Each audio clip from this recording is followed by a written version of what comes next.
नमस्कार, राष्ट्रपोस्ट से मैं पवन केसवानी।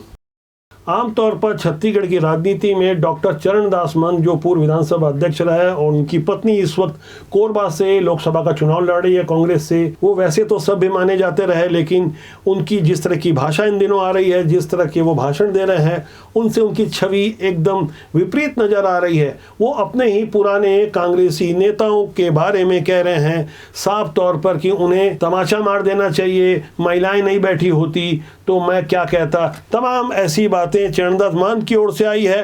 दरअसल उनका ये व्यवहार बता रहा है कि नेताजी इन दिनों खासे परेशान हैं। इन्हें लेकर जिस तरह से भारतीय जनता पार्टी ने घेराबंदी की है, इनके कुछ पोस्टर जारी कर रहे हैं, वो पोस्टर मैं आपको आगे दिखाऊंगा। फिलहाल उन्होंने जो कुछ भी कहा उनकी बातों पर गौर करें और छत्तीसगढ़ की राजनीति से जुड़ी कुछ अंदर खाने की ढेर सारी जानकारी मैं अब तक पहुंचाऊंगा। रमेश जिंदल पूरा रायगढ़ ल लूट लीस, तमनार ल लूट लीस, खदान ल लूट लीस, पूरा आगू के जेत का खदान है तेला खरीदारी कहे में शर्म नहीं मोला। और हऊ मत मुंह में चढ़ा के रखे रहे और आखिर में जो करना इसे कर दिस। अब का करिस तेला नहीं कह सको, बहुत जिन महिला मन बैठे हैं यहाँ, तो ऐसा आदमी मन तो हमारे जूता मारना चाहिए।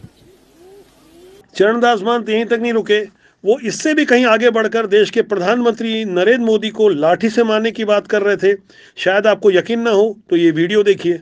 नरेंद्र मोदी के खिलाफ अगर कोई लाठी धर के खड़े हो सकते तो तुम्हारे सांसद खड़े हो सकते। हम लाठी धरैया आदमी चाहिए, नरेंद्र मोदी के मूड फोड़ैया आदमी चाहिए, और रात दिन तंग करके यहाँ ले चीन भेजने वाला आदमी चाहिए। चरणदास मान के इस बेहद शर्मनाक बयान के बाद भारतीय जनता पार्टी कहां चुप रहने वाली थी। फौरन एक पोस्टर लॉन्च कर दिया गया जिसमें साफ तौर पर आप देख सकते हैं लिखा हुआ है, मैं भी मोदी का परिवार, पहली लाठी मुझे मारो। इसके बाद गृह मंत्री विजय शर्मा की प्रेस कॉन्फ्रेंस हुई। भारतीय जनता पार्टी के एकात्म परिसर कार्यालय में उन्होंने प्रेस कॉन्फ्रेंस लेकर सीधे तौर पर इसे न केवल देश के अपमान के साथ जोड़ दिया बल्कि कांग्रेस की गरिमा को भी कटघरे में खड़ा कर दिया। प्रेस कॉन्फ्रेंस के बाद पोस्टर लिए विधायक डोमालाल कोरसेवाड़ा, गजेंद्र यादव, भाजपा के मीडिया प्रभारी अमित चिमनानी और तमाम भारतीय जनता पार्टी के नेता आपको नजर आ रहे होंगे। कांग्रेस के बेहद जिम्मेदार नेता या तो जानबूझ के इस तरह के बयान दे रहे हैं या वो मीडिया में सुर्खियां लेना चाहते हैं। कारण चाहे जो भी रहा हो, लेकिन इससे कांग्रेस का सवा सत्यानाश तो जरूर होता नजर आ रहा है।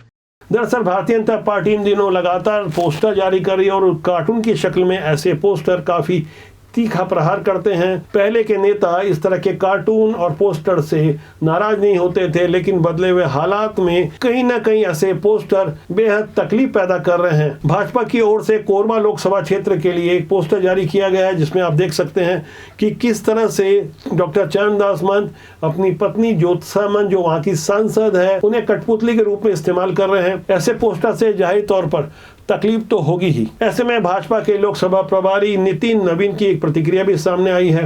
उन्होंने बेहद कम शब्दों में जो कुछ कहा उस पर भी आप गौर करें। जिस प्रकार से कांग्रेस के नेताओं का चरित्र हो गया है मर्यादित बयान देना, मैं तो कह सकता हूँ कि कहीं न कहीं को पिछले दिनों की सीख याद हो गई। जब मोदी को उन्होंने गाली दिया, मोदी ने उनको अपना गहना समझ देश की जनता के लिए जो समर्पण भाव से काम है उसको ध्यान।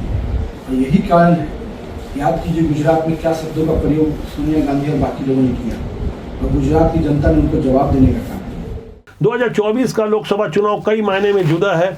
कांग्रेस छोड़कर जिस तरह से उनके नेता भाजपा में शामिल हो रहे हैं, ऐसा पहले कभी नहीं देखा गया कि इतनी बड़ी संख्या में इतने जिम्मेदार लोग लगातार भारतीय जनता पार्टी में प्रवेश लेते जाएं। पूरे देश भर में यही नज़ारा है। ऐसे में कांग्रेस के दिग्गजों का छत्तीसगढ़ में परेशान होना स्वाभाविक है। मध्य प्रदेश के पूर्व मुख्यमंत्री कमलनाथ भी भारतीय जनता पार्टी में लगभग प्रवेश ले चुके थे, लेकिन वहाँ स्थानीय संगठन की ओर से जिस तरह का प्रतिकार किया गया, जिस तरह का विरोध किया गया, राष्ट्रीय नेतृत्व ने भी अपनी उस उसमें सहमति दिखाई और कमलनाथ भाजपा आते आते रह गए। अब उनकी छिंदवाड़ा में जिस तरह से घेराबंदी की गई है, जिस तरह से उनके करीबियों को भाजपा में प्रवेश दिलाया जा रहा है, उससे परेशानियां बढ़ती हुई नजर आ रही है। कमोबेश ऐसे ही हालात छत्तीसगढ़ में भी हैं। यहाँ आम आदमी पार्टी के अध्यक्ष कोमल हुपेंडी ने पूरे के पूरे संगठन के साथ, प्रमुख लोगों के साथ भाजपा में प्रवेश ले लिया। ऐसे हालात में भूपेश बघेल अच्छी तरह से जानते हैं कि कैसे कांग्रेस को छत्तीसगढ़ में बचाया जाए, लेकिन वो खुद पर नियंत्रण नहीं रख पा रहे हैं। शायद तभी अपने ही कार्यकर्ताओं नेताओं के लिए स्लीपर सेल जैसे शब्दों का इस्तेमाल कर रहे हैं।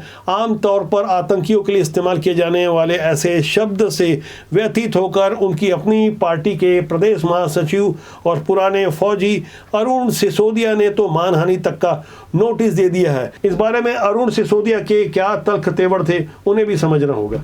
उन्होंने हमें कार्यकर्ताओं को और विशेषकर हमारे जो लेटर के बाद से उन्होंने हमें स्लीपर सेल कह के कहा, जो कि एक आतंकवादी गतिविधियों में सम्मिलित एक समूह या गिरोह को कहा जाता है, जो कि समाज में नफरत, द्वेष, भय और साथ साथ व्यक्तिगत अपमान का बोध कराता है। इसलिए मैंने आज मानहानि का एक नोटिस भेजा है रजिस्टर्ड स्पीड पोस्ट से।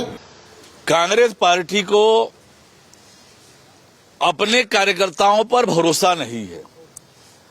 आज जब उनके कार्यकर्ता एक तरफ दावा करते हैं कि हमारी पार्टी लोकतांत्रिक पार्टी है, सबको अपनी बात कहने का अधिकार है, दूसरी तरफ कोई कार्यकर्ता अपनी बात रखता है तो उसे बी टीम बोलते हैं, स्लीपर सेल बोलते हैं और ना जाने क्या क्या बोल के अपने कार्यकर्ताओं को अपमानित करते हैं।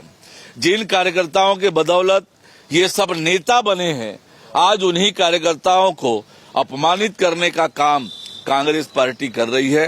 कांग्रेस के नेताओं को अपने कार्यकर्ताओं पर भरोसा नहीं है और देश और प्रदेश की जनता को कांग्रेस पर भरोसा नहीं है। इसलिए अब की बार 400 पार और छत्तीसगढ़ में दो ही मजबूत राजनीतिक दल हैं, एक भाजपा दूसरी कांग्रेस।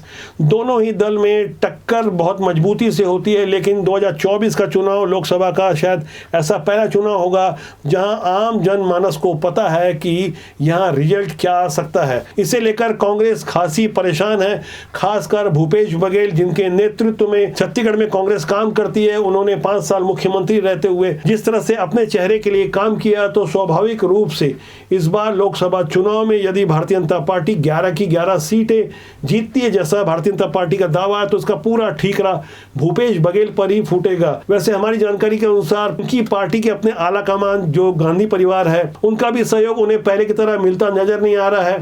यही कारण है कि आला कमान ने पुराने जो दिग्गज थे, जिनके बारे में ये दावा किया गया कि वो खुद को बेहद सामर्थ्यवान बता चुके हैं, पुराने 3 मंत्री और मुख्यमंत्री के अलावा विधायक देवेंद्र यादव तक को जिस तरह से मैदान में उतारा गया है, वहां कांग्रेस की ओर से चुनाव संचालन का खर्चा भी नहीं दिया जा रहा है और यह दावा किया जा रहा है कि उनके पास पर्याप्त सक्षमता है।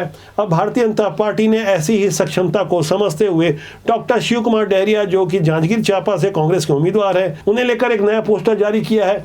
यह पोस्टर भी व्यक्तिगत प्रहार है। जैसे कि आप देख सकते हैं, डॉक्टर शिव कुमार डहरिया डॉक्टर को इलाज कराने गए हैं, पोस्टर नजर आ रहा है, और डॉक्टर दावा कर रहा है कि हम कब्ज का इलाज करते हैं, कब्जे का नहीं। उन पर आरोप भारतीय जनता पार्टी ने पहले भी लगाए, पहले भी उनके विरुद्ध पोस्टर जारी किए हैं और दावा किया गया कि सरकारी जमीनों पर डॉक्टर शिव कुमार डहरिया कब्जा करते रहे। इस तरह से उन्हें लैंड माफिया बताकर भारतीय जनता पार्टी मैदान में उतरी है। इस तरह के व्यक्तिगत आक्षेपों के विरुद्ध कांग्रेस लगातार निर्वाचन आयोग से शिकायत भी कर रही है, लेकिन कार्टून की शक्ल में जिस तरह के तीखे व्यंग्य किए जा रहे हैं, वहां नाम एकदम स्पष्ट नहीं होता, इशारों में बातें होती है।